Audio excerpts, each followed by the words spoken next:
nous pouvons reprendre place. Merci à nos musiciens. Psaume 19 maintenant, si vous le voulez bien. Presque au milieu de la Bible, le livre des psaumes, psaume 19. Le ciel raconte la gloire de Dieu et l'étendue révèle l'œuvre de ses mains. Le jour en instruit un autre jour et la nuit en donne connaissance à une autre nuit.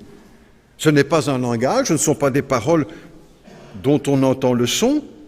Cependant, leur voix parcourt toute la terre, leurs discours vont jusqu'aux extrémités du monde, où il a dressé une tente pour le soleil. Et le soleil, pareil à un époux qui sort de sa chambre, s'élance dans la course avec joie, avec la joie d'un héros. Il se lève à une extrémité du ciel et termine sa course à l'autre extrémité. Rien n'échappe à sa chaleur. La loi de l'Éternel est parfaite, elle donne du réconfort. Le témoignage de l'Éternel est vrai. Il rend sage celui qui manque d'expérience. Les décrets de l'Éternel sont droits, ils réjouissent le cœur. Les commandements de l'Éternel sont clairs, ils éclairent la vue. La crainte de l'Éternel est pure, elle subsiste pour toujours. Les jugements de l'Éternel sont vrais, ils sont tous justes. Ils sont plus précieux que l'or, que beaucoup d'or fin. Ils sont plus doux que le miel, même le miel qui coule des rayons. Ton serviteur, ta servante, aussi est éclairé par eux. Pour celui qui les respecte, la récompense est grande. Qui discerne ses erreurs? Pardonne-moi celles que j'ignore. Préserve aussi ton serviteur, ta servante, du sentiment d'orgueil, qu'il ne domine pas sur moi. Alors je serai intègre, je ne commettrai pas de grands péchés. Fais bon accueil aux paroles de ma bouche et aux sentiments de mon cœur, Éternel, mon rocher, toi qui me rachètes. Jusque-là, notre lecture pour ce matin. Le psaume de ce matin est partagé en 3 sections. Première, les 6 premiers versets, qui célèbrent la gloire de Dieu dans la nature. 5 versets suivants qui célèbrent la gloire de Dieu dans les Écritures. Nature, Écriture. Et puis les 3 derniers versets qui sont une prière que le psalmiste, que David adresse au Seigneur. Ce texte et d'autres passages de l'Écriture nous apprennent que l'Éternel, que Dieu se révèle dans la nature et dans les Écritures. Ce sont 2 modes de communication choisis par Dieu et voulus par Dieu. Dieu parle dans la nature et Dieu parle dans les Écritures. Je crois que nous connaissons tous Beethoven, même si nous ne l'apprécions pas tous, les jeunes ne sont pas trop familiers de cela, et pourtant, tellement belle musique, Beethoven qui aime la musique aussi, mais aussi la nature, grand admirateur de la nature. Il écrit ceci: « Personne, ô Dieu puissant, tout-puissant, n'aime la nature autant que moi. Je suis heureux dans les bois où chaque arbre me parle de toi. » Et il a découvert une partie de ce que nous avons lu dans notre texte, c'est que Dieu parle, se révèle, communique dans la nature. Il y a des choses à apprendre. Et ce n'est pas sans raison aussi que Jésus a, pas seulement lui, les apôtres, les prophètes également avant, ont choisi des faits, des événements de la nature pour en tirer des enseignements spirituels. Proverbe disait déjà, va vers la fourmi et tu apprendras le courage, etc. Jésus a dit, regardez les lys des champs, regardez les oiseaux du ciel, etc., etc. La nature, Dieu parle par la nature. Aussi, et ainsi, on découvre également que l'observation ou l'étude de la nature, la science, peut conduire à Dieu. En tout cas, à une certaine connaissance de Dieu. La science véritable et la foi véritable ne sont jamais adversaires. La science véritable et la foi véritable ne sont jamais adversaires. Elles viennent d'un même Dieu, la créature et les Écritures. Elles ont une même source. Et Dieu ne dit pas le contraire d'un côté et puis de l'autre. Il tient le même langage. Faut-il encore que ce soit une science véritable et une foi véritable, fondée sur les Écritures. Science véritable et foi véritable ne sont jamais adversaires. Beaucoup de savants l'ont reconnu, n'est-ce pas? L'ont reconnu et l'ont proclamé avec courage. On sait aujourd'hui, où nous savons les uns et les autres, sans être des professionnels de la question, que la radioactivité se calcule, se mesure en becquerel. C'est un savant qui a inventé cette mesure pour calculer la radioactivité dans la nature et dans le monde. Becquerel était donc un savant, physicien, chercheur, grand homme de science, mais aussi chrétien, grand chrétien. Et il disait ceci: ce sont mes travaux scientifiques, ce sont mes travaux eux-mêmes qui m'ont ramené à Dieu et à la foi. La vraie science n'éloigne jamais un homme de Dieu. Les mensonges de la science, oui. L'orgueil de la science, oui. Mais pas la science véritable, neutre, propre, pure, blanche. Évidemment, si le scientifique est chargé d'a priori, cela va conduire ses conclusions dans certaines directions, évidemment. Ce sont mes travaux eux-mêmes qui m'ont ramené à Dieu et à la foi. Ils témoignent en quelque sorte que c'est bien au travers de la recherche scientifique qu'il en est revenu à la foi. Autre nom parmi les scientifiques, Max Planck. Un drôle de nom, Max Planck. Mais enfin, un grand savant quand même, qui a laissé un nom dans l'histoire, ça je le lis aussi comme vous, je ne l'ai pas suivi à la lettre, qui a découvert ce qu'on a appelé le mur de Planck, c'est-à-dire la limite au-delà de laquelle la science ne pourra pas trouver ou découvrir ou avancer. Le mur de Planck. Et il disait aussi, avec beaucoup de courage, « Mon grand secours », écrit-il, « mon grand secours, c'est que depuis mon enfance, s'est solidement enracinée en moi la croyance inébranlable en la toute-puissance et la toute-bonté de Dieu. La religion et la science ne s'excluent pas, comme certains le croient ou le craignent de nos jours, mais elles se complètent mutuellement. Elles se complètent mutuellement, l'une et l'autre, parce qu'elles viennent d'une même source.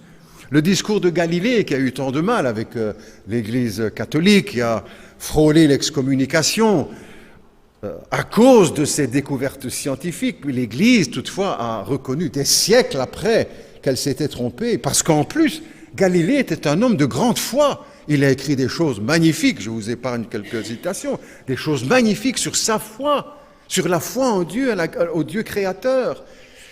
Mais il y avait eu des choses qui ont coincé avec l'Église, qu'il a quand même toutefois reconnue, mais bien longtemps après. Science véritable et foi véritable se complètent. C'est aussi un peu le sens de ce psaume que nous avons lu. Parce que le psalmiste nous dit qu'au travers de la nature des cieux, Dieu se révèle, Dieu parle. Et qu'au travers de ce que nous disent les cieux, nous pouvons être conduits vers Dieu. Le psalmiste, lui, va se concentrer ici tout spécialement sur les cieux, sur le ciel, la voûte céleste, les étoiles, les astres, le soleil. Et il nous invite à écouter ce que disent les cieux. Les cieux disent quelque chose, les cieux, le ciel parle, le ciel raconte quelque chose, le ciel témoigne de quelque chose ou de quelqu'un. Et en regardant le ciel, nous savons qu'il y a des choses à voir. Certains passent presque toute leur vie à contempler avec leurs appareils, contempler la voûte céleste, les merveilles de l'univers et de ces cieux, de ce ciel. Mais il y a aussi des choses à entendre. Le texte nous dit que Dieu parle, les cieux parlent et nous disent, nous communiquent un message. Tourner les yeux pour voir, bien sûr, magnifique, mais aussi tendre l'oreille pour écouter ce que Dieu veut nous dire. Il y a des choses à voir et il y a des choses à entendre en regardant le ciel. Mais aussi, juste ceci avant, mise en garde, avant d'écouter la prédication des cieux, puisque c'est ce que le psalmiste nous dit, conduit par l'Esprit, les dieux parlent, ils prêchent.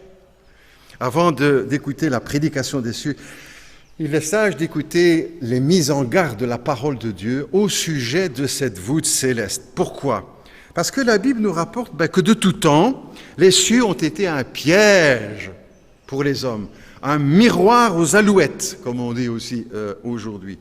Au lieu d'admirer et d'adorer le Créateur des cieux, l'homme s'est mis à vénérer, adorer, obéir aux astres, confier sa vie au mouvement des astres, tomber dans le piège de l'astrologie des signes du zodiaque. Je suis certain que nous avons tous dans nos connaissances, dans nos familles, dans notre voisinage, nos amis d'école, etc., des personnes qui sans cesse parlent de signes, qui les portent même sur leur... parce qu'ils sont nés un 12 juillet ou un mois de septembre. Cette pratique de l'astrologie s'exerçait beaucoup à Babylone, en Égypte, en Assyrie, en Syrie, au Canaan, en Madian, en Édom, les Chaldéens, toutes les nations qui entouraient Israël. Et ce n'est pas par hasard que dans le livre de la Genèse, tout au début, Dieu va révéler au peuple d'Israël et à Moïse que ces astres, ils ont été créés, que ce n'est pas à eux que nous avons à rendre gloire, mais au Dieu qui les a créés, qui les a mis en place. Comme si Dieu disait tout de suite, dès les premières pages de la Bible, attention, ne te prosterne pas devant les étoiles, le soleil, la lune, etc., mais prosterne-toi devant Dieu, parce que c'est lui qui a créé toutes ces choses. Et depuis des millénaires, les hommes n'ont malgré tout pas su échapper à ce piège. Dans le Deutéronome aussi, qui rappelle encore la loi, le Seigneur dira à Moïse, quand tu lèveras les yeux vers le ciel, quand tu lèveras les yeux vers le ciel, quand tu verras le soleil, la lune, les étoiles et toute l'armée des cieux, ne va pas te laisser entraîner à te prosterner devant eux et à les servir. Ne va pas te laisser entraîner à te prosterner devant eux et à les servir. Et malgré cet avertissement de Dieu à Israël, plusieurs fois répété, même le peuple de Dieu va tomber dans les pièges.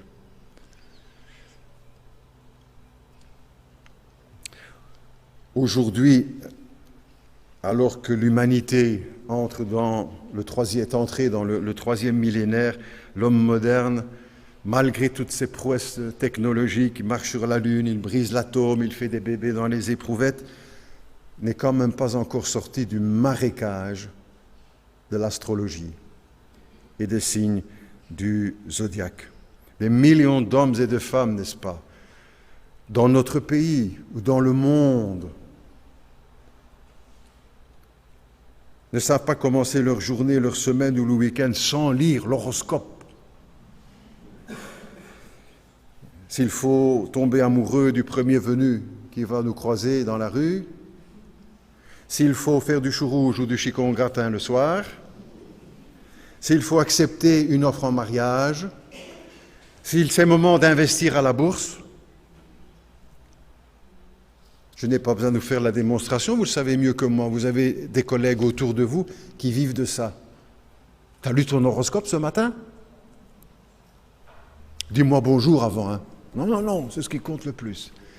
Notre monde n'a pas échappé à ce piège malgré que nous sommes maintenant au XXe. C'est-à-dire que les cieux aujourd'hui sont encore un piège pour l'homme qui se prétend adulte et qui n'a plus besoin de la béquille de la religion, mais qui va aller chercher son avenir dans les étoiles. Ce ne sont pas les astres, ni Vénus, ni Saturne, ni Pluton qui décident de notre avenir ou de notre destin.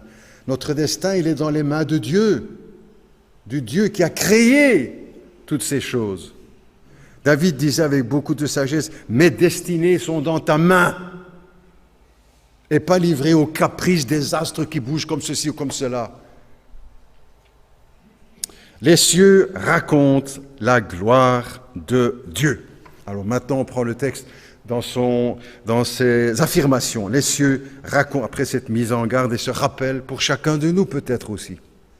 Quelqu'un peut-être parmi nous qui glisse tout doucement, qui se dit quand même, il y a peut-être des informations là-bas à prendre, ou qui comprend qu'il est temps d'arrêter cela.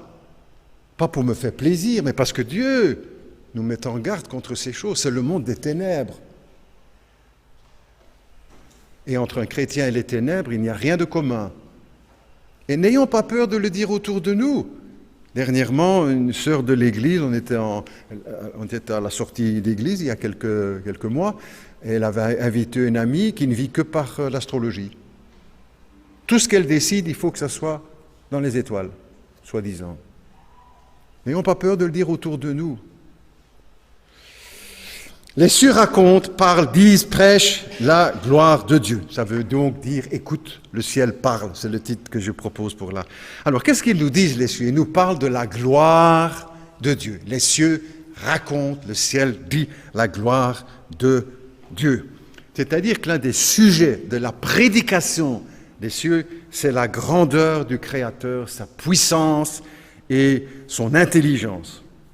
Les astronautes, nos astronomes d'ailleurs, qui étudient les astres, pas ceux qui croient, les astronomes, croyants ou incroyants d'ailleurs, sont émerveillés, n'est-ce pas, devant la beauté des cieux. Et en même temps leur complexité, leur précision, émerveillés par leur beauté. Et plus nous en connaissons, plus l'émerveillement est grand. Et David, qui ne connaissait pas encore tout ce qu'on connaît aujourd'hui, n'est-ce pas, tout ce qu'on peut voir les uns et les autres, il avait déjà bien compris, conduit par l'Esprit de Dieu, la grandeur, la beauté de l'univers et plus spécialement des astres et de la voûte céleste. Tout d'abord, les cieux nous parlent de l'existence de Dieu. Ils disent que Dieu existe. Ils proclament l'existence de Dieu. Nous nous souvenons certainement de cette phrase célèbre de Voltaire, peut-être une des plus célèbres qu'il a laissée. Lorsqu'il disait ceci, « L'univers m'embarrasse, car je ne puis penser que cette horloge existe et n'ait pas d'horloger. » Vrai. Quelqu'un de raisonnable, d'intelligent, qui regarde l'univers se dit « Mais cette précision bien plus grande que nos horloges, même les plus perfectionnées, cette machine extraordinaire, infinie de cette précision, nous oblige, n'est-ce pas? L'intelligence nous dit, vous avez vu ce qu'il disait? Je ne puis penser, disait Voltaire, que cette horloge existe et qu'il n'y ait pas d'horloger. Ça veut dire que l'intelligence nous conduit à reconnaître que derrière tout cela, il y a un divin horloger. Il n'est pas le seul à penser comme ça aussi. D'ailleurs, beaucoup de savants ont reconnu au travers de cette étude de l'univers, des cieux et de la voûte céleste, l'existence d'un créateur. Mais aussi pas seulement ceux qui ont étudié, mais ceux qui ont regardé aussi. Il y a plusieurs années, j'ai eu l'occasion d'entendre une conférence de l'historien Henri Guillemin, qui est décédé maintenant depuis quelques années, un historien français un peu dissident de la... Voilà. Mais enfin, un homme avec beaucoup de connaissances. Et il rapporte dans sa conférence sur Lénine, il avait choisi plusieurs personnages, en racontant, il cite entre autres dans sa conférence sa lecture, une lecture des mémoires de Sacha Kollontai, qui était à l'époque le ministre des Finances de Lénine. Donc l'historien a lu ces mémoires de Sacha. Et il raconte dans la conférence ceci, je résume, un soir, il fait tard, c'est en Russie, c'est l'hiver, on est au Kremlin, dans la salle de travail, et quand il lance, Sacha Kollontai, le ministre des Finances, Lénine est là, il est devant la fenêtre, les immenses fenêtres du Kremlin, et il regarde vers le ciel, silencieux, et puis brusquement, il dit ceci, « Allons, ce n'est pas sérieux, mettons-nous au travail. » Et puis ils se mettent au travail. Qu'est-ce qui a peut-être pu se passer en ce moment-là où cet homme politicien athée, en regardant les cieux, est-ce qu'il n'a pas entendu le message de l'Esprit de Dieu qui voulait le convaincre de l'existence d'un Dieu créateur des cieux et de la terre? Comme beaucoup d'autres, n'est-ce pas, qui ont regardé et qui ont accepté de se laisser convaincre ou pas. Est-ce qu'à ce moment-là, n'est-ce pas, Lénine aurait entendu la prédication des cieux qui lui disait, qui lui criait, « Oui, il y a un Dieu, créateur des cieux et de la terre, Lénine. » Allons, ce n'est pas sérieux, mettons-nous au travail. Les cieux parlent et Dieu nous dit quelque chose au travers de la voûte céleste. Nous disent aussi, deuxièmement, la gloire de Dieu, c'est l'intelligence de Dieu. Les cieux nous parlent de l'intelligence de Dieu. Notre planète est comme un immense vaisseau spatial. Maintenant, on sait le voir avec les satellites qui ont été envoyés. On est là dans l'espace. au milieu de milliards de planètes, de galaxies, etc. Un vaisseau spatial, l'homme n'a rien inventé quand il a mis en place des vaisseaux spatiaux, spatial, pour l'espace. L'homme n'a rien inventé, il a copié ce que Dieu a fait, mais en moins bien, n'est-ce pas? En moins bien. Que ce soit les navettes, Challenger, Discovery, etc., on peut envoyer une dizaine d'hommes là-bas dans l'espace, on les change de temps en temps avec la station Mir, vous entendez ça comme moi à la radio, et on va les pourvoir pour leur voyage de nourriture, d'air, d'oxygène, de carburant, de lumière, d'eau, etc. Et régulièrement, il faut les réapprovisionner. Notre planète, elle, est un immense vaisseau spatial qui transporte des milliards d'hommes et de femmes. Et Dieu a pourvu pour toutes choses. Eau, air, nourriture, ceci, cela, loisirs, de tout, de tout. Au lieu de... Dieu ne nous a pas donné des petites boîtes de pilules ou des petites boîtes de conserve pour manger là-bas dans un petit scaphandre. Il nous a donné de tout. Vous avez déjà vu sur le marché tous ces fruits, tous ces légumes, ces couleurs, ça c'est ce que Dieu nous a donné ici. Dieu ne nous a pas donné un masque avec un petit peu d'oxygène pour respirer, ou des combinaisons spatiales comme les... Non, il a placé autour de la Terre de l'oxygène, de l'air, une couche pour nous permettre de vivre, de nous déplacer, d'aller, de venir sur notre vaisseau spatial. Dieu ne nous a pas enfermés dans une cabine de 10 mètres cubes, où il faut se déplacer en se baissant pour passer d'une pièce à l'autre. Il nous a donné des millions, des milliards de kilomètres carrés, avec des montagnes, des rivières, des océans, des îles, des arbres, de tout. Ça, c'est le vaisseau spatial où Dieu nous a installés ici, sur cette terre. Les cieux disent l'intelligence de Dieu. Quel chef-d'œuvre, n'est-ce pas? Quel chef-d'œuvre que notre planète. Je ne comprends pas comment aussi des hommes aujourd'hui peuvent aller voir, chercher à gauche, à droite, ce qu'il y a peut-être de plus intéressant. Mais ce qu'il faut garder, ce qui est précieux, c'est notre planète, n'est-ce pas? Elle vaut plus que toutes les autres. Et on ne pourra jamais découvrir plus de merveilles là-bas qu'ici. C'est pour ça qu'il faut aussi la protéger et en prendre soin. C'est merveilleux ce que Dieu nous a donné, n'est-ce pas, ici-bas. Et nous devrons sans cesse le reconnaître pour dire merci et lui rendre gloire. La gloire de Dieu. Quel chef-d'œuvre de ce vaisseau. En plus, ce vaisseau se déplace, le nôtre. Vous ne le saviez pas? Vous pensez qu'on est fixe là-dedans? Je vais vous donner quelques chiffres qui vont vous donner le frisson. J'espère. Je suis vrai, n'est-ce pas? L'astrophysicien bouddhiste Trinh Tuan Xuan a écrit il y a quelques années un très beau livre, La Mélodie secrète. Et il parle des astres, etc., de tout ce que la science a pu découvrir jusqu'à aujourd'hui. Et il nous révèle, entre autres, par exemple, avec tous les calculs qu'ils peuvent faire, évidemment, que la Terre tourne autour du Soleil à la vitesse de 108 000 km à l'heure. Pourtant, on n'est pas décoiffé, hein? 108 000 km à l'heure, c'est la vitesse de la Terre autour du Soleil.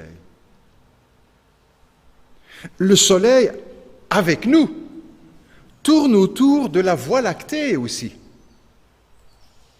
à une vitesse de 828 000 km à l'heure.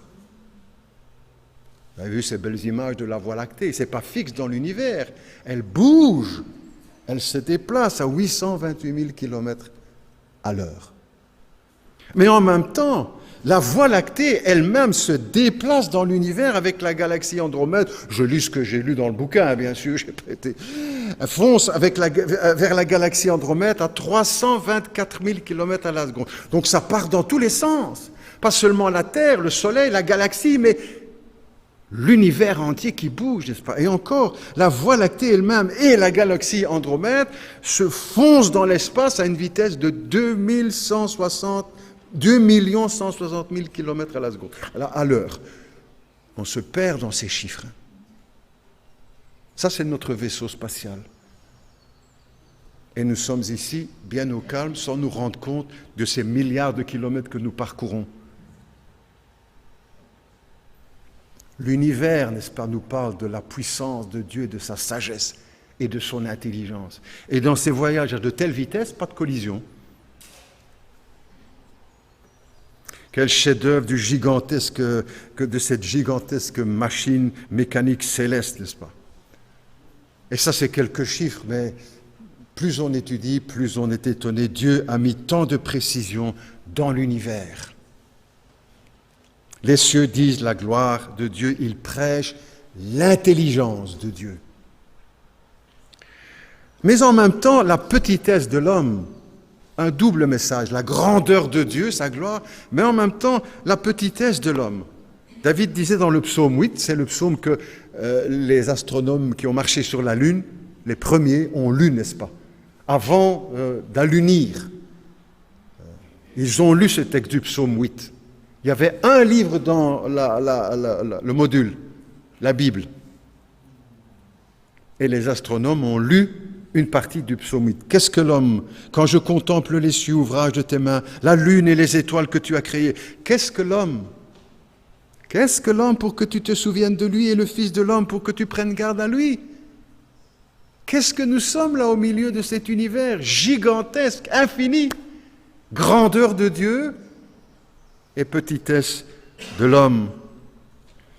David avait compris déjà cela, n'est-ce pas? Cette grande vérité, grandeur de Dieu et en même temps délicatesse, fragilité de l'homme. Et Pascal, aussi le grand savant chrétien, avait été bouleversé par cette double vérité, grandeur de Dieu et de son univers, de sa création, et en même temps fragilité de l'homme.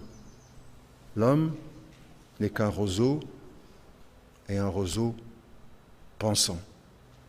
Qu'est-ce qu'il est là au milieu de l'univers? Grandeur de Dieu et petitesse de l'homme. C'est-à-dire que les cieux prêchent aussi pour chacun de nous l'humilité. L'humilité.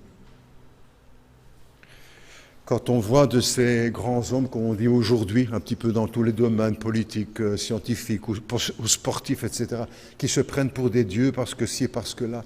Mais qu'est-ce que nous sommes? Qu'est-ce que nous sommes? Grandeur de Dieu, le psalmiste au chapitre 9, dans le psaume 9, dit aussi que les peuples sachent qu'ils ne sont que des hommes. Troisième message aussi au travers du message des cieux, la prédication des cieux. Aujourd'hui, la science aussi la plus avancée, puisque c'est un des domaines de ses recherches, n'arrive pas à voir le fond de l'univers. Pendant bien des périodes de l'histoire, les hommes ont cru qu'on allait arriver au bout de l'infiniment grand ou de l'infiniment petit d'ailleurs. Même chose, on croit toujours qu'on va arriver à toucher le fond. On n'y arrive pas, ni dans l'infiniment grand, ni dans l'infiniment petit. Les cieux racontent la gloire de Dieu, sa grandeur et l'infini de l'univers. Charles Fehrenbach, qui a reçu il y a quelques années la plus haute distinction scientifique en France, est un astronome, disait ceci, c'est pas un chrétien, il disait ceci: je suis persuadé que dans 20 ou 50 ans, l'astronomie aura fait de grands progrès. Juste. Mais je suis sûr que l'inconnu de l'infini de l'univers subsistera. On n'arrive pas à toucher le fond de l'univers. Et on comprend un peu mieux aussi ces paroles de l'Écriture qui nous disent que Dieu habite une lumière inaccessible. Gagarine était monté en fusée là pour faire quelques kilomètres, c'était un saut de puce, c'était le premier. Il est revenu avec orgueil en disant: je suis monté aux cieux et je n'ai pas vu Dieu. Il avait encore du chemin à faire, vous savez. Les cieux racontent la gloire de Dieu. Ces chiffres nous assomment, n'est-ce pas? Ceux-là et beaucoup d'autres. C'est la gloire de Dieu. C'est ça aussi l'un des sens du mot gloire. Le mot gloire, en hébreu, ça aussi c'est les spécialistes qui nous disent, veut dire c'est ce qui a du poids, ce qui est lourd, à l'opposé de ce qui est léger, fragile. La gloire de Dieu, ces chiffres en quelque sorte nous assomment et nous écrasent devant la grandeur de Dieu, les cieux qui nous racontent la gloire de Dieu, qui prêchent, qui crient pour ceux qui veulent entendre que Dieu existe, que Dieu est intelligent, que Dieu est grand, que Dieu est glorieux, que Dieu est infini. Je termine. Jésus est venu et nous a dit que lui, il venait du ciel, qu'il venait d'en haut, et que c'est pour cette raison qu'il est au-dessus de tout, parce qu'il vient de Dieu. Et c'est aussi des cieux que cette voix est venue au baptême de Jésus. C'est pour ça que nous avons lu le texte tout à l'heure. Une voix se fit entendre du ciel, « Celui-ci est mon Fils bien-aimé, en qui j'ai mis toute mon affection. » Et un peu plus tard, lorsque Jésus se manifeste dans la transfiguration avec Moïse et Élie, de nouveau la voix vient du ciel pour dire « Celui-ci, Jésus de Nazareth, est mon Fils bien-aimé, en qui j'ai mis toute mon affection. » Et la parole qui vient du ciel ajoute, parole de Dieu, « Écoutez-le. » Écoutez-le. Ça aussi, c'est le message du ciel, n'est-ce pas? D'écouter celui que Dieu nous a envoyé, Jésus-Christ. Je suppose que la plupart d'entre nous, nous avons écouté et qu'il y a encore bien des choses à écouter, et moi aussi. Mais peut-être quelqu'un parmi nous n'a pas encore voulu écouter, rien du tout. Et se croit encore peut-être même plus grand que Dieu. Ça arrive quand on n'a pas compris. Peut-être le temps de venir à celui qui parle du haut des cieux, à celui dont la gloire explose dans l'univers, pour venir et croire, se confier en Jésus-Christ. Peut-être qu'il y a quelqu'un parmi nous qui ne l'a jamais fait encore. Il est temps de le faire. Écoute la voix qui vient du ciel. Fais confiance à Jésus-Christ. C'est le Fils de Dieu, c'est le Sauveur du monde. C'est celui qui nous aime par-dessus tout, plus que nos propres parents, qui est mort à la croix pour nos péchés, pour nous sauver de la colère de Dieu, et qui veut faire de nous ses enfants et nous donner la vie éternelle. Viens aujourd'hui à celui qui parle des cieux, à celui qui est descendu des cieux. Prions ensemble, si vous le voulez. Notre Dieu, notre Père, nous te remercions pour tous ceux, toutes celles qui ont accueilli cette parole des cieux, le message que tu as laissé dans les cieux, la grandeur, la puissance, l'intelligence, l'infini de Dieu. Seigneur, merci d'avoir ouvert notre cœur à la grâce, au Dieu qui a créé les cieux et la terre. Nous prions aussi, Seigneur, pour que nous puissions grandir dans la connaissance de celui qui a créé l'univers, qui nous a créés. Merci, parce que tu as mis dans nos cœurs de reconnaître ta grandeur, ta gloire, et que tout au long de notre vie, les jours qui nous restent encore à vivre, tu nous accordes de mieux comprendre encore ta gloire, de la reconnaître et de la célébrer. Nous prions aussi pour celui ou celle qui est parmi nous, ou ceux qui suivent la prédication sur Internet, peut-être quelqu'un qui doit venir à Jésus-Christ, à celui qui est venu du ciel sur cette terre, qui est venu de la gloire pour descendre dans l'humiliation, celle de la croix, celle de Golgotha, pour nous racheter. Père Céleste, nous prions pour que personne ne se prive de cette grâce. Et peut-être si quelqu'un veut venir aujourd'hui, qu'il puisse dire dans son cœur, intérieurement, silencieusement, mais avec sincérité, « Mon Dieu, je m'approche de toi. Mon Dieu, je m'approche de toi ce matin. Je te demande pardon pour mes péchés. Peut-être pour mon orgueil, pour mon incrédulité. Pardonne-moi, Seigneur. Cela et tout le reste. Je m'approche à petits pas, Seigneur, de toi. J'hésite encore, mais je viens. Je décide. Je demande pardon pour mes péchés. Je crois en Jésus-Christ qui est mort à la croix pour mes péchés. Je crois en sa résurrection. Je ne sais pas tout comprendre, mais j'accepte, je crois, parce que je suis si petit et Dieu est si grand. Je crois aujourd'hui et je mets ma confiance en Jésus pour cette vie et pour l'éternité. Je le reçois comme mon sauveur. Je l'accueille dans ma vie. Et à partir de ce jour, je veux vivre avec lui et pour lui. Père céleste, que ton œuvre se fasse dans les cœurs, mystérieuse, secrète, grandiose, pour que ton Église s'approche davantage de toi et pour que celui qui est encore loin puisse venir à Jésus-Christ. Nous te prions en son nom, Père céleste. Amen.